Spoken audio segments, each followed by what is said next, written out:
Et puis la seconde, je dirais aussi que c'est parce que tout simplement, il y a aussi beaucoup d'attaques, vu que je suis originaire du Tchad, ce n'est plus à démontrer. C'est le fait que je ne suis pas voilée. Mais ça encore, tout à l'heure, avant que le film ne commence, je lui disais à la dame qui est juste là en face de moi, de la mairie, ma soeur, je lui disais, dans mon drame, j'ai vécu des violences pratiquement toute ma vie. Toute ma vie. Quand j'étais jeune, c'était à l'école, c'était au lycée. Quand j'étais en 6e, 5e, bon, pratiquement jusqu'à la première. J'ai vu un jour mon proviseur se faire tirer dessus, il est mort. Les filles me frappaient, elles m'insultaient, toujours pour 2 raisons. J'étais trop Nassara, c'est-à-dire très blanche, trop blanche, je sais pas. Ici, je suis métisse. Bon, là-bas, je suis blanche, je suis Nassara. Et puis, que je m'exprimais trop en français. Des fois, je me faisais frapper à la sortie des cours, mais de manière très violente.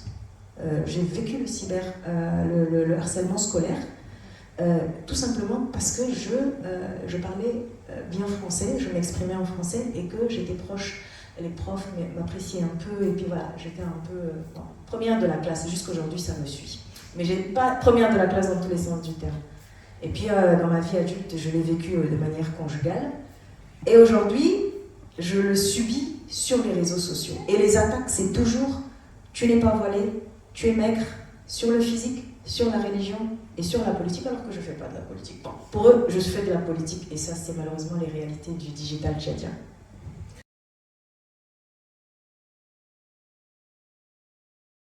Aujourd'hui, est-ce qu'on peut pointer les responsabilités des plateformes digitales qui ne mettent pas suffisamment de moyens pour lutter contre le cyberharcèlement, ou bien qui ne protègent pas les victimes? Totalement. J'ai partagé une analyse sur mon LinkedIn il n'y a pas longtemps sur la responsabilité des plateformes. Aujourd'hui, ces plateformes ont été créées par, en fait, c'est pas les Africains qui ont créé ces plateformes-là. Elles viennent de très très loin. Donc les mécanismes de protection sur ces plateformes-là, de plus en plus, sont en train de poser un problème. Malgré qu'il y a aujourd'hui, en fait, l'intelligence artificielle qui, des fois, est censée nous rendre la vie beaucoup plus simple, mais qui devient de plus en plus complexe. J'expliquais le fait d'aujourd'hui, vous pouvez aujourd'hui insulter une femme, par exemple, en Goran, en Kanembu, en Tupuri, sur les réseaux sociaux. Vous pensez que l'IA est déjà adaptée à comprendre, vous pouvez mettre des filtres pour ne pas que le mot, il y a des tout petits, donc je ne vais pas dire ce mot-là, vous pouvez mettre un filtre, mais on arrive à les contrer. La personne qui est décidée à venir vous attaquer peut mettre un petit astérix entre ces mots-là et ça passera. Mais quand on prend ces plateformes-là, et que par exemple, je donnerai l'exemple, au fin fond, je sais pas, je veux peut-être même Kanuri, peut-être l'IA peut dire qu'il connaît le Kanuri. On va prendre peut-être une langue qu'on ne comprend pas, je sais pas, le Swahili c'est un exemple, comme ça, en tout cas c'est au pif. Mais on ne pourra pas détecter cette insulte-là sur les réseaux sociaux. Donc, les plateformes sont de plus en plus responsables et nos États aussi sont responsables. Comment est-ce qu'il faut faire? D'aucuns me diront qu'il faut aller créer vos propres plateformes. Mais dans les pays autoritaires, où les droits des femmes sont quasi impossibles, pour ne pas dire tabou, qu'est-ce qui va se passer? On va créer un TikTok uniquement pour les hommes et dire que c'est haram pour les femmes? C'est vraiment des questions très très graves.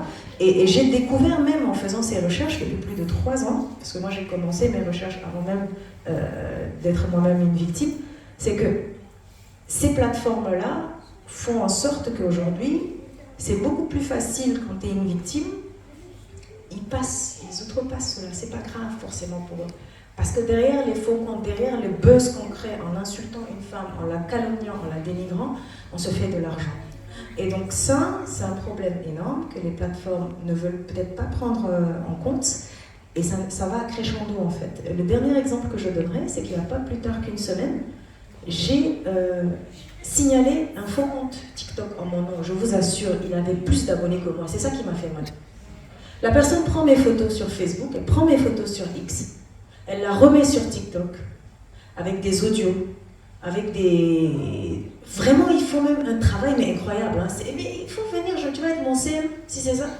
Ils mettent ça, ils se font de l'argent, ils ont énormément plus d'abonnés que moi, parce que moi, je ne suis pas très TikTok, c'est rare. Et puis il est là tranquille et il vient me liker ma propre page, il me suit pour me narguer. Donc je suis allée écrire à la personne gentiment, je lui dis écoute, retire ce que tu fais n'est pas normal. Ça fait des mois, j'ai écrit à TikTok. Et ça c'est un exemple parmi tant d'autres et c'est le plus récent que je vous sors aujourd'hui. Je vais partager ces posts en disant que c'est un faux compte sur mes différentes plateformes, notamment Facebook. On vient m'insulter en me disant c'est quelqu'un qui fait ta promotion, pourquoi? Il y en a qui disent oui, bah, avec lui au moins on peut causer parce que toi tu es Ashman et tu ne nous parles pas, donc là-bas il cause avec nous parce que cette personne se fait passer pour moi. Sur TikTok, je signale cette page, ce compte. TikTok m'écrit le lendemain pour me dire attention, cette page n'enfreint pas nos standards. Alors que je suis victime d'usurpation d'identité.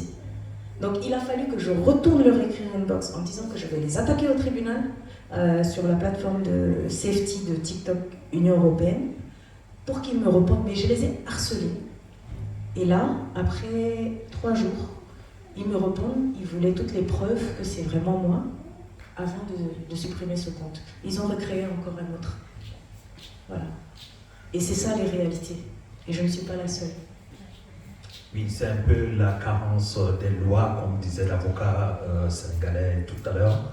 Les lois nationales ne sont pas assez puissantes par rapport aux lois territoriaux et ensuite aux lois universelles. Je crois qu'il y a vraiment du travail à faire. On regrette aujourd'hui parce que nous avons invité la gendarmerie de Fleury-Mérogis pour nous éclairer par rapport aux lois, aux procédures. Malheureusement, je crois qu'ils ont eu des contretemps, ils ne sont pas là, mais ça serait pour la prochaine fois.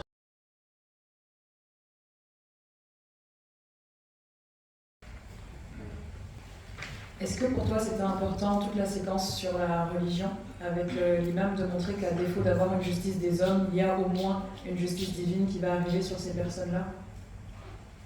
C'était important parce que j'ai fait le choix, depuis que le film a été vu dans 2-3 endroits, c'est vrai que c'est la première question qu'on me pose, c'est sur la religion. Pourquoi est-ce que c'était un peu long et pourquoi j'ai insisté dessus? Parce que justement aussi, mes attaques sont beaucoup portées sur la religion et je suis à 200% certaine que ceux qui m'attaquent, ce sont des frères de la même confession religieuse que moi. Bon, c'est nous qui faisons un peu n'importe quoi des fois. Alors que c'est pas ça le message, parce que je ne suis pas voilée.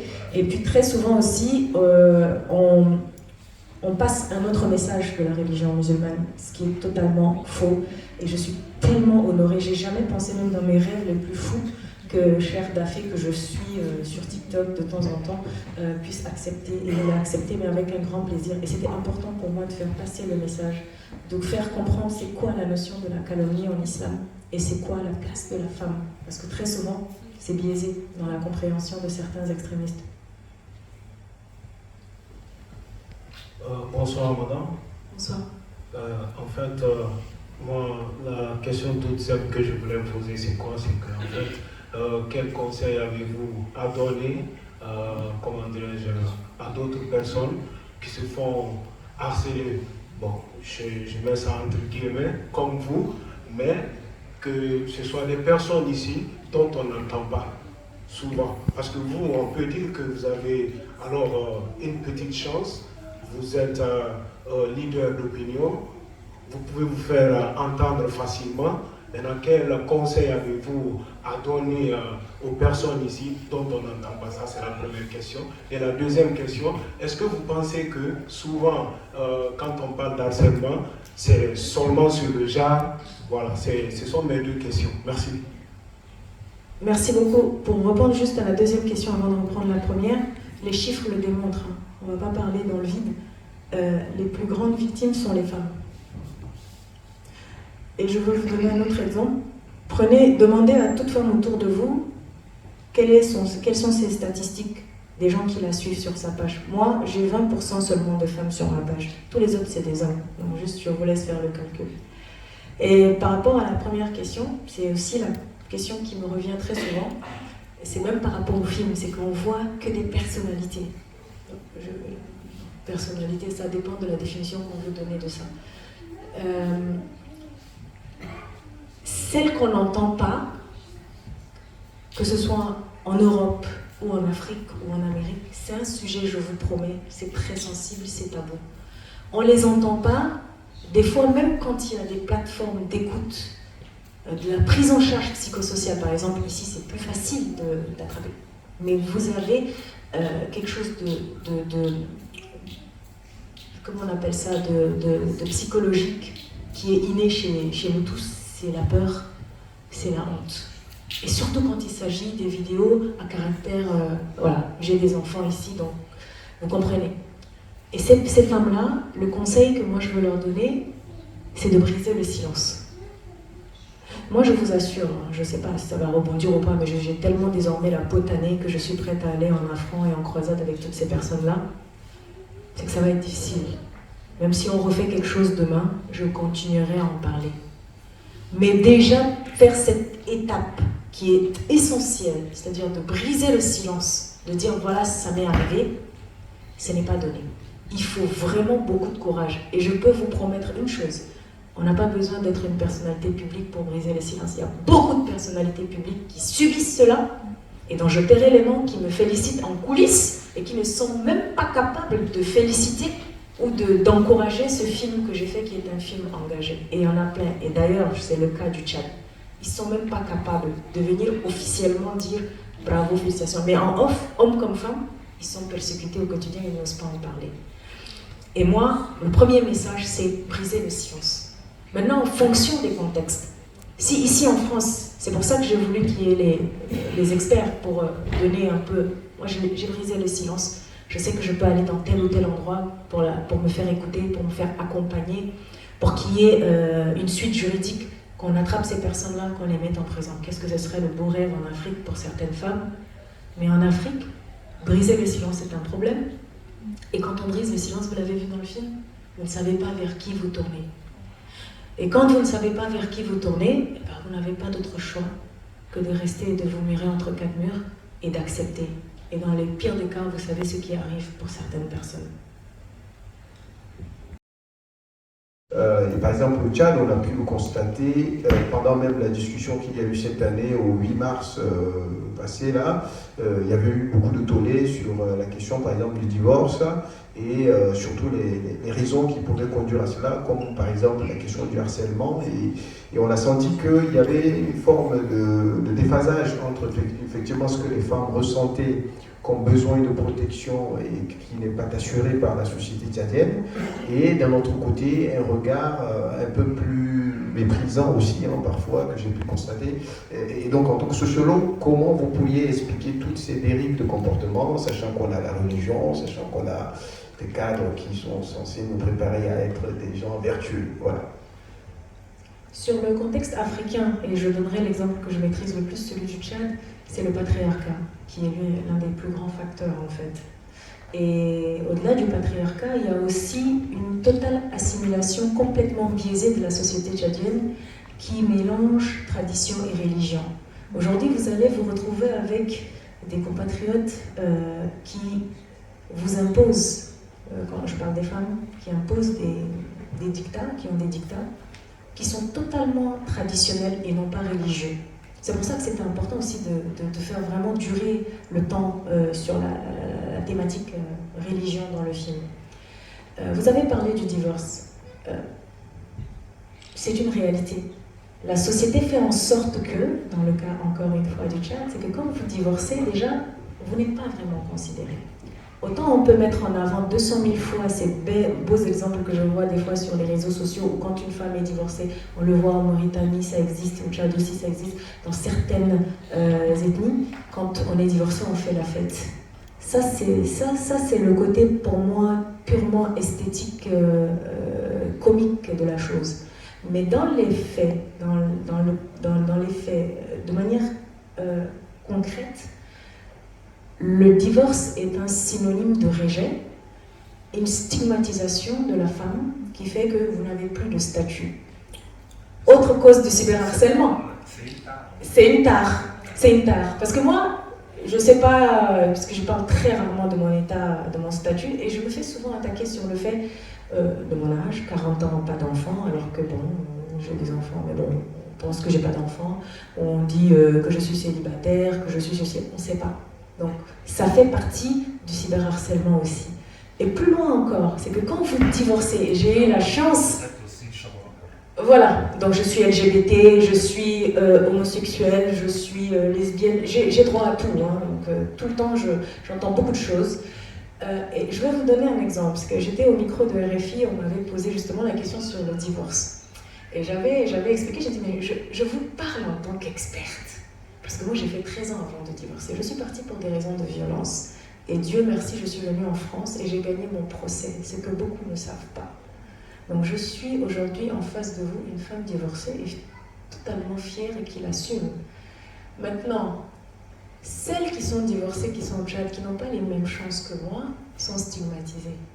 Moi, je le prends comme étant une réussite, comme étant un succès d'être sortie d'un système pour lequel je ne veux pas et je refuse d'accepter d'y vivre. Quand vous partez d'un divorce, si c'est la femme qui a choisi de divorcer, et pour les plus courageuses, moi je ne vais jamais juger une femme divorcée qui décide de laisser ses enfants au mari pour partir, parce que c'est une réalité de certaines femmes au Tchad. Celles-là qui décident de faire ça, c'est parce qu'elles savent que si elles prennent les enfants, elles vont être dans la galère totale. Donc beaucoup font l'effort, horrible, imposé, de laisser l'enfant au père pour partir. Parce que sinon, si c'est vous qui demandez le divorce en premier, vous n'allez jamais avoir la paix. Moi, j'ai fait le choix de partir avec mon enfant, mais j'ai été persécutée, menacée, au point de venir en France pendant le Covid pour demander la protection de la police ici. Je sais de quoi je parle. Donc, comme les gens ne savent pas, on me stigmatise, on me harcèle, on m'insulte, on me traite de tous les mots. Et ça continue, ça continue, ça continue. Moi, je suis quelqu'un qui ne sait pas prendre des réserves pour faire plaisir à des individus. S'il y a quelque chose qui se passe, j'ai eu la chance d'avoir été à l'école et je le dis. Je n'ai pas peur. Et je ferai en sorte qu'aucune femme qui croisera mon chemin, qui vit cela, reste dans cela. Je ferai en sorte qu'elle sorte de cela. Et je ferai en sorte que, à travers mes œuvres, mes posts, que toute femme, on pourra beau dire que je gâte les filles des gens, c'est pas un problème. Au contraire, je leur permets de se dire qu'elles sont des femmes dignes et qu'elles méritent aussi de vivre. Et que personne n'a le droit de leur dicter leur vie, tout simplement. Et pourquoi d'avoir choisi des témoignages? Effectivement, on voit une diversité de pays africains, mais très peu de témoignages de femmes ou de filles tchadiennes non connues. Est-ce que c'est volontaire et si oui, pourquoi?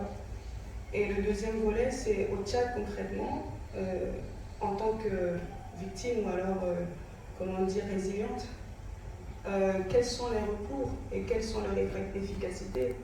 Parce que les victimes, comme on dit, elles sont doublement, triplement victimes, parce qu'elles sont en plus stigmatisées, parce qu'on va leur dire, premièrement, c'est de ta faute. Pourquoi tu as été sans voile sur Facebook? Pourquoi tu as donné ton avis? Donc, quels sont les recours aujourd'hui? Et quelles sont leurs efficacités? Vous voulez parler des recours juridiques, c'est ça? Juridiques, effectivement, oui. Ok.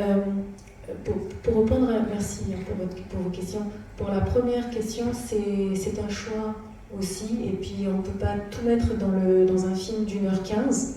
Et encore une fois, moi je suis vraiment dans la protection de ces filles-là. Hein. On est en train de parler quand même, je suis vraiment désolée, on va après dire que Idigat Telef Ousmane Tchad. Mais je suis vraiment dans la protection de ces jeunes filles. Ça va être difficile. Vous me voyez, moi, là, avec déjà tout ce que je subis, aller prendre une fille qui n'est pas connue et lui dire « Viens raconter ton histoire ». Vous savez, je veux vous confier quelque chose. J'ai pensé à faire venir la jeune dame qui a été violée et exposée sur les réseaux sociaux dans mon documentaire Zuhura. Après, j'ai dit, je sais pas, tu es en train de rentrer encore dans des problèmes. Je vous assure, c'était la première personne qui m'est venue à la tête. Et j'ai fait très simple. J'ai dit, je ramène Epiphanie Joran. Ça fait une fille du Nord, moi, et une sœur du Sud. Epiphanie Joran. Cette fille, respect et chapeau. Elle est en train de faire au Tchad ce que beaucoup, même à des têtes de ministère, n'ont pas réussi et ne le font pas. Et d'ailleurs, pour la petite histoire, c'est la seule personnalité tchadienne qui a pris position, et encore, c'est parce que je l'ai rencontrée, je l'ai vue pour la première fois dans le cadre du film, elle était de passage en France, Elle a fait une publication pour dire c'est pas normal ce que Haché est en train de subir. Aucun Tchadien, personnalité connue, ne m'a défendu. On a tout simplement fait un commentaire pour appeler à me protéger ou à défendre mon honneur. Je répète encore, on m'écrit inbox pour me féliciter, mais personne ne prend les positions officielles. Ça, c'est de un. Donc, c'est un choix. Il faut laisser ces filles-là briser le silence, loin des caméras, laisser ces filles, mais les aider à notre manière pour les accompagner et les protéger. Le droit des femmes m'a demandé de porter plainte aussi au Tchad. Pourquoi j'ai seulement porté plainte en France? Parce que je suis loin, je protège ma famille, je ne veux pas exposer ma famille. Jusqu'aujourd'hui, de temps en temps, dès que je remarque que je fais une prise de position qui peut un peu déranger, je vois des commentaires, des pages très bizarres qui vont remonter à des publications de plus de 7 à 10 ans. Ils vont liker des photos de ma famille. Vous pensez que je suis quelqu'un qui ne comprend pas ce qui se passe? Je suis clairement intimidée. Deuxièmement, je n'ai pas une personne de représentation pour aller au niveau du tribunal. Et je suis loin. D'ailleurs, la jeune sœur du Niger l'a expliqué. Certains combats juridiques doivent se mener sur le terrain. Moi, je suis ici, c'est très facile de parler. Je ne suis pas ici pour le plaisir, hein. Je suis ici pour mon enfant. Donc, je ne peux pas me lever comme ça, partir, parce que j'ai un enfant dont je suis responsable et qui est avec vous maintenant dans cette salle. Alors, il y a des choix à faire aussi. Mais sur le volet juridique, pour le cas du Tchad, il y a beaucoup à faire. Il y a des juristes qui sont là, il y a des avocats qui sont là. Chacun fait ce qu'il peut, mais on ne va pas se leurrer, on connaît les réalités du terrain. C'est un chemin, c'est un combat de longue haleine. Donc moi, si je peux attraper un jour mes harceleurs ou mes geladiers depuis la France, je le ferai. Mais pour le moment, le Tchad, je n'y crois pas. Ma question est simple, c'est que vous avez choisi un format documentaire, mais vous n'avez pas donné plus de parole aux harceleurs qui sont identifiés souvent comme étant des hommes. Peut-être que vous avez pu leur donner, dans votre documentaire, donner un peu plus de parole à ces harceleurs pour voir ce qui les motive. Juste une question, vous avez voulu peut-être rester dans un esprit de sororité, ou qu'est-ce qui a dicté votre choix de ne donner que la parole aux hommes? Je suis venu en retard, mais je crois qu'il m'a semblé avoir vu que des hommes dans le documentaire. Merci. Je profite de l'occasion pour vous dire que lorsque Haché a publié l'annonce de cette projection, en fait, les harceleurs ont réagi. Donc, il y a un qui a dit que, mais toi, là, tu crois qu'on est fou pour venir derrière toi fleurir mes registres pour t'attaquer? Il y a la prison.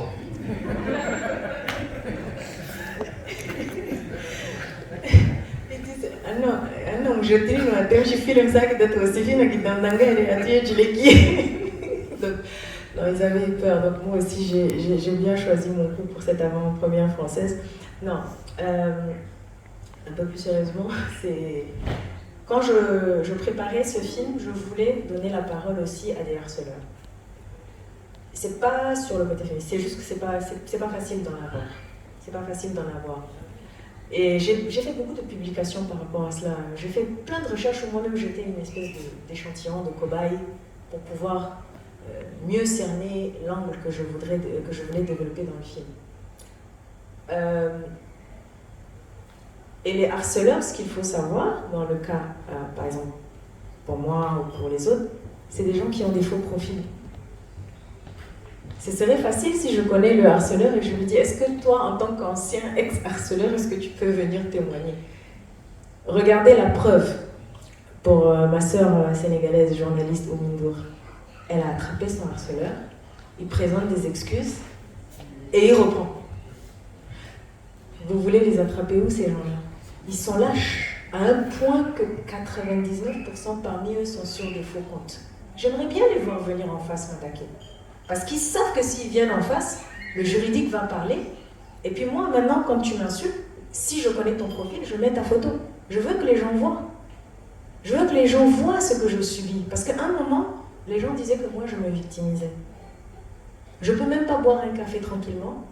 ou même publier. Je ne suis même pas du genre à exposer ma vie privée, c'est rare. Si vous me voyez communiquer beaucoup, c'est que je communique sur une activité ou c'est que je suis dans la salle ou quelque chose. Mais même avec ça, mon habit est attaqué, mes cheveux, mes faux cheveux, j'aime bien ça. Je parle beaucoup de la souveraineté capillaire. Donc j'aime bien qu'on me laisse ma souveraineté capillaire, physique et linguistique. Mais ils ne viendront pas. Ça va être compliqué de leur donner la parole parce qu'ils sont sur des faux comptes. C'est pour ça que si vous avez remarqué, et je sais qu'il y a beaucoup qui ont eu du mal en regardant depuis les 3 projections, à identifier, je ne sais pas si dans la salle vous avez vu, il y avait des lives. Tous ces lives, si vous avez lu, ce sont des lives qui ont été faits par une infographe en Suisse, Lilou Hinchberg, à qui je dis merci. Et en fait, j'ai fait en sorte de ramener les messages que je reçois ou que les autres femmes reçoivent. Donc j'ai créé des profils typiques qui reviennent sociologiquement. Vous avez des suiveurs pro-max, les jeladis, parce que moi je les appelle les jeladis, mes harceleurs, et j'ai créé des noms. Il y a le type qui va venir t'attaquer que sur ton physique, il y a celui qui va t'attaquer sur la politique, il y a celui qui va m'insulter, et quand il voit par exemple l'imam parler, il dit « Cher Allahu Akbar, merci beaucoup, merci, merci ». Il y a celui qui m'attaque et quand il voit par exemple la journaliste du Nigeria en train de parler, c'est un Tchadien par exemple, il va aller chez l'autre dame pour dire vraiment on a besoin des femmes comme vous et tout ça. Donc j'ai essayé de montrer en fait tous ces types et ces profils typiques de harceleurs avec leur esprit. C'est pour ça que vous voyez, excusez-moi d'avance pour les coquilles, c'est pas des coquilles faites accidentellement, c'est exprès. Parce que c'est comme ça qu'ils s'expriment en fait. Bonsoir. Bonsoir Rachel. Bonsoir. Bonsoir Irénie. Je suis Marie-Laure Alingué. Bonsoir Marie-Laure.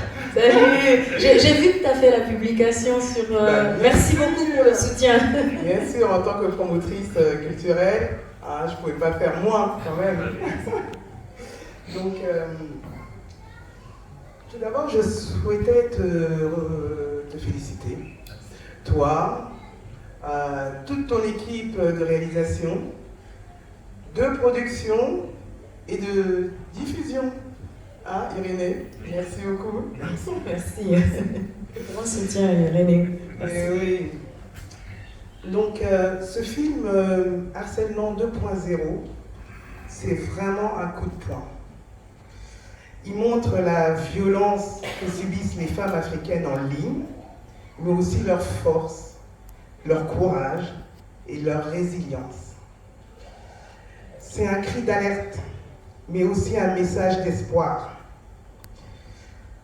Merci à toi, Haché, d'avoir donné la parole à celles qu'on essaye trop souvent de faire taire.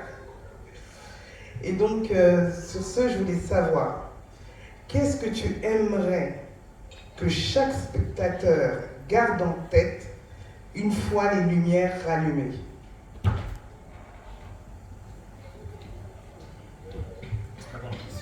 Très bonne question. Quand il s'agira de hacher, pour ceux et celles qui ont pensé que c'était moi sur la vidéo, gardez en tête que ce n'était pas moi et que si c'était moi, j'ai plein le droit de disposer de mon corps comme je le souhaite.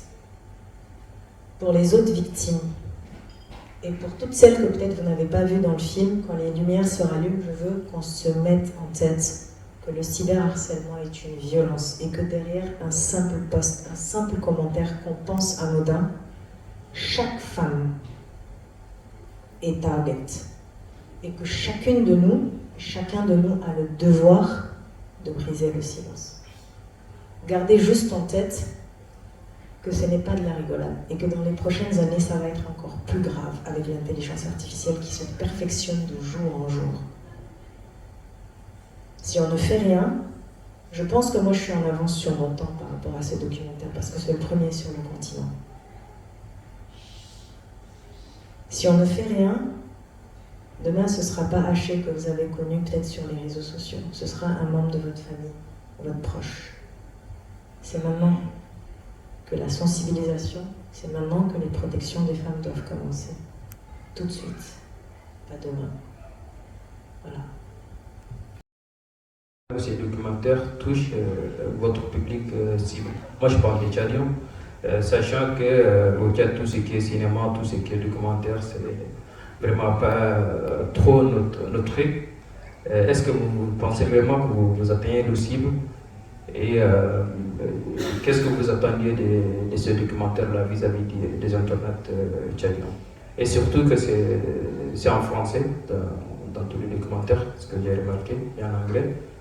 Donc, est-ce que vous pensez que vous avez atteint le cible plus tchadien, les internautes? Merci.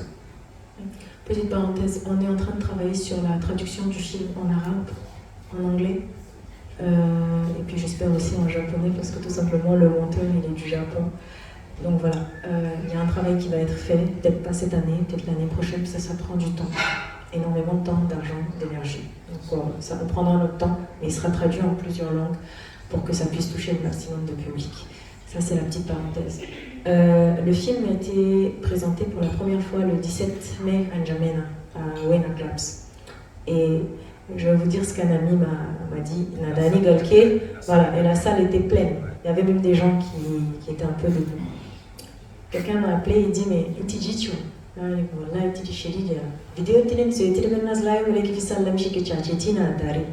j'ai communiqué, voilà.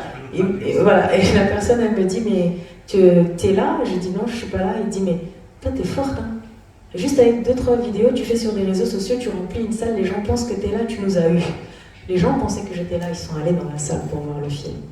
Et j'ai demandé à la fin, à un partenaire d'organisation, j'ai dit, mais qu'est-ce qui a le plus touché les gens dans le film? Devinez c'est quoi? Le côté religieux. Quand les imams ont parlé leur milieu, moi je savais, j'ai un thème assis, je sais à qui je m'adressais. C'est là-bas, là, ça les a touchés. Donc c'est là-bas. Maintenant, je l'ai dit tout à l'heure au début avec certes beaucoup d'émotions, à peine 12 jours après la sortie du film, en pleine communication, j'ai perdu mon père au Tchad. Du coup, j'ai dû arrêter la campagne de communication, et le film a repris qu'en août en Côte d'Ivoire, et là aujourd'hui, c'est vraiment la 4e fois que c'est vu. L'idée, c'est pas seulement, si vous avez remarqué aussi, c'est que je ne le montre pas dans les lieux connus. Vous n'allez peut-être pas me voir peut-être dans un pâté ou dans un gourmand. Les films engagés, pour moi, c'est dans des salles, des espaces culturels, des petits espaces, là où il y a ces cibles-là qu'il faut aller. C'est là-bas qu'il faut aller. L'idée pour le Tchad, c'est de tourner, de le montrer dans d'autres villes. Mais avec ça aussi, vous savez, il faut reconnaître quelque chose, hein. On est combattus. Autant il y a le sourire, les gens qui disent oui c'est bien, mais on te bloque derrière, parce que ça les dérange. Il y a des vérités qui sont dites qu'on n'aime pas. Donc ça ne passera pas. Mais j'ai une méthode infaillible. C'est que dans quelques mois, ce film va passer sur les réseaux sociaux. C'est là-bas que la guerre a commencé, non? C'est là-bas qu'on va aller finir ça.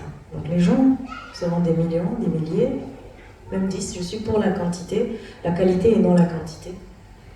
Ils iront le voir, ce film-là, tôt ou tard. Tout le monde aura à sa disposition cet outil qui est de sensibilisation et de plaidoyer, en toutes les langues qu'il faudra, et ça va nous permettre en fait de faire passer le message et d'atteindre les cibles et de faire en sorte que si derrière celles qui n'osent pas parler, celles qui subissent toute forme de violence en ligne ou hors ligne, se disent « je ne suis pas la seule et je peux m'en sortir ».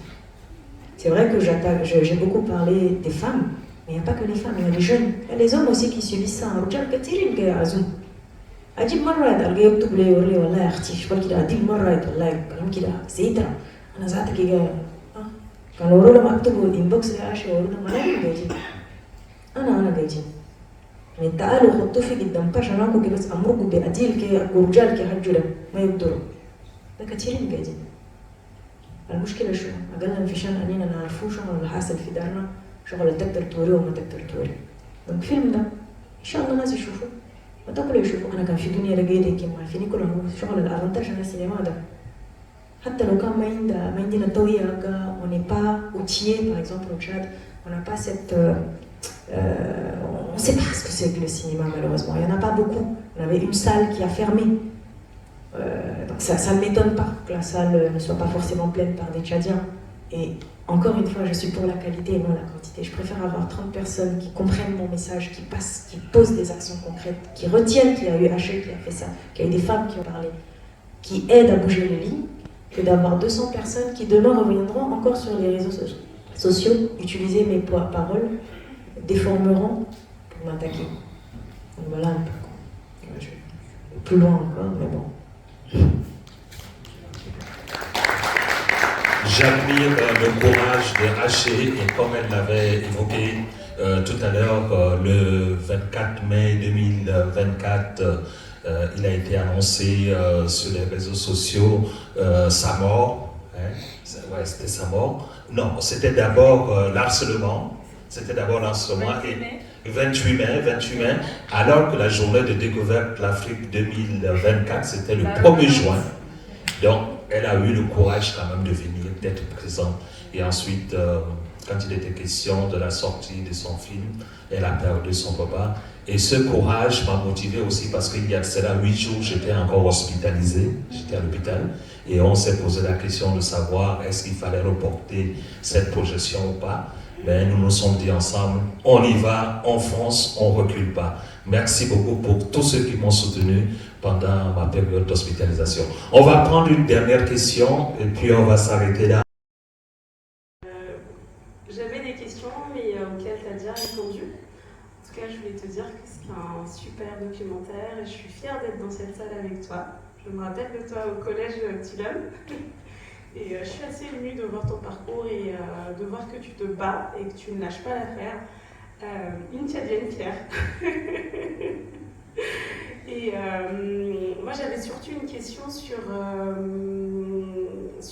comment dire, je suis émue parce qu'il y avait le petit texte que tu as mis à la fin pour ta fille qui m'a touchée. Effectivement au Tchad, souvent l'honneur est porté par la fille dans la famille et c'est un poids qui est très lourd à porter. Et il y a, si je puis dire, une sorte de culture du harcèlement, notamment quand tu parles du fait que tu as été harcelée à l'école parce que tu parlais bien français. Et j'ai vécu ça aussi parce qu'on me disait tu te prends pour une Nassara. Moi j'ai la chance d'avoir la peau foncée, donc on ne voit pas que je viens d'une famille métisse.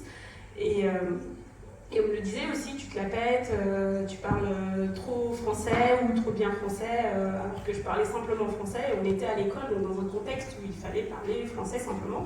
Et je me rappelais de toi dans la cour de récré où tu avais l'habitude de parler français.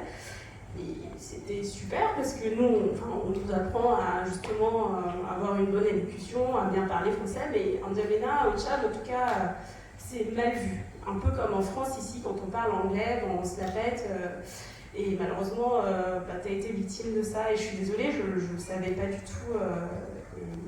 En tout cas, bref, je me perds en tout cas. Mais voilà, je te félicite pour ce beau parcours, ce que tu fais en tout cas pour déconstruire les mentalités, parce qu'il y a un long chemin à faire.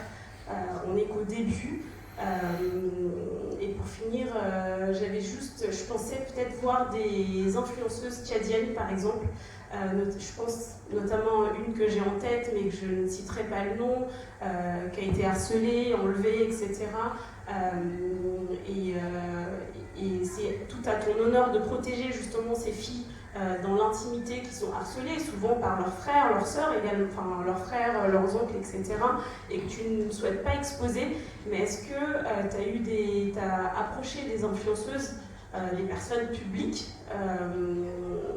est-ce que en tout cas tu les as approchées, elles ont accepté, refusé, ou c'était une volonté de ta part justement de ne pas avoir de personnalité tchadienne, notamment je pense à la fille qui est influenceuse dans le documentaire. Voilà, c'était juste cette question, mais en tout cas c'était surtout te féliciter. Merci, ça c'est ma petite sœur, on était dans le même lycée.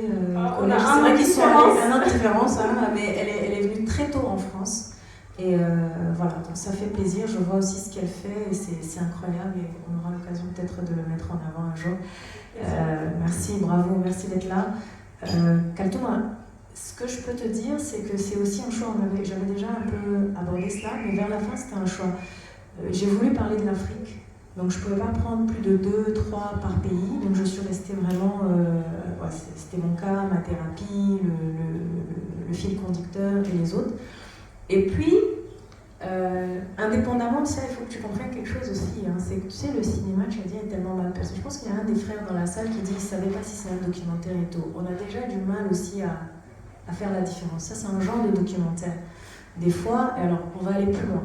Vous savez que l'histoire dont j'ai été victime est liée à une sextape et une vidéo. Donc quand je disais que c'est bientôt la sortie de mon film, on me dit quel film? On m'embête avec ça, c'est encore pire. Maintenant, pour ce qui est du cinéma, c'est que quand tu veux faire une interview, dans ce genre de sujet, si demain quelqu'un débarque et il me dit la production ça coûte cher, hein, et surtout quand tu n'es pas soutenu et que tu le fais à tes propres frais, on va venir me dire retire ça à la dernière minute, comment je vais faire? Et si on me sort que c'est une question de vie ou de mort, etc. etc. Je l'ai vu dans les films de fiction, par exemple. Ça fait 2 ans que j'ai dû reprendre un projet de film sur le viol des enfants au Tchad, parce que tout simplement, sur la fiction, ça passerait pas. On va se retrouver avec le format de la série ivoirienne, là, qui s'appelle... comment on les appelle les petits jeunes là, qui sont dans les rues, là, Hein? Les invisibles, là. Comment on appelle les jeunes là, à Abidjan là? Les microbes. Parce que les jeunes qui ont joué ce rôle-là, ils ont été, je me rappelle même à Salfo avait fait une vidéo pour qu'on protège l'acteur principal et tout. Et c'est les mêmes réalités un peu sur le continent africain. Et donc ça, c'est des questions quand même assez graves. Tu prends quelqu'un, tu veux parler par exemple d'un viol ou de quelque chose, on va penser que c'est vraiment ça. Donc il y a beaucoup de questions de protection, de choix artistiques, et je voulais vraiment pas être bloquée à un moment donné sur la production du film. Et dernier exemple, je pensais qu'on allait me demander pourquoi j'étais en Lafaille dans la salle. Parce que je suis pas comme ça. On a discuté, j'aurais voulu qu'il soit là dans la salle aujourd'hui, le monteur, jusqu'à on se disputait des fois.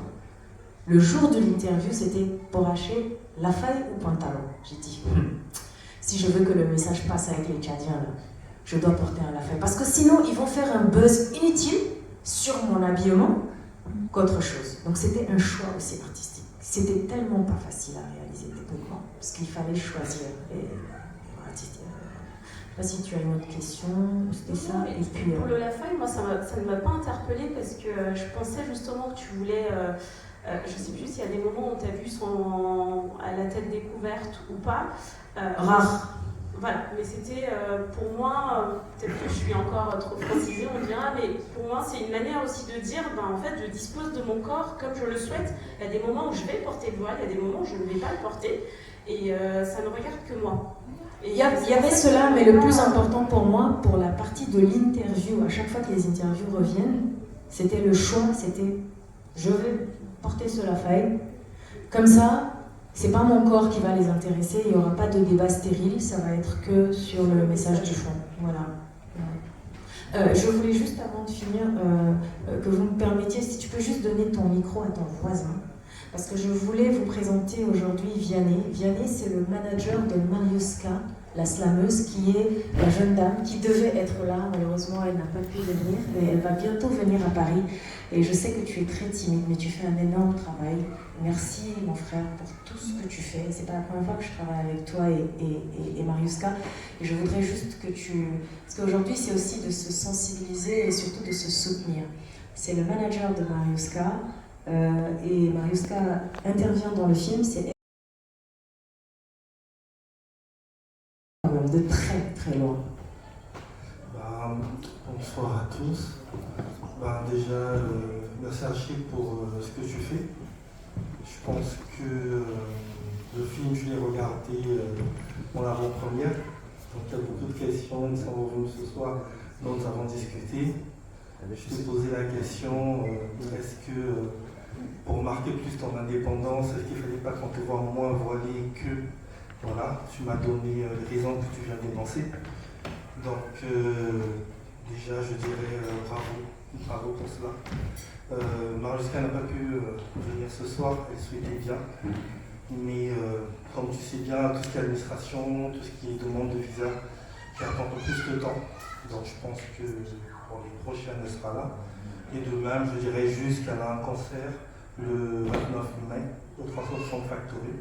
c'est du slam, mais c'est pas que du slam, c'est aussi un message fort d'une dame qui est congolaise, qui a vécu tout au Congo, qui a fait toute sa scolarité au Congo et qui porte le slam congolais, africain, qui n'est pas trop connu, mais aujourd'hui, arriver à faire une salle parisienne, ça se félicite. Et de même, par rapport au slam, elle vient d'être honorée comme chevalière de l'Ordre du Mérite national congolais par rapport à ce qu'elle fait au quotidien. Mais je pense aussi que, même si elle n'a pas dit, Haché a contribué aussi pour vous, car elle ouvre aussi des portes.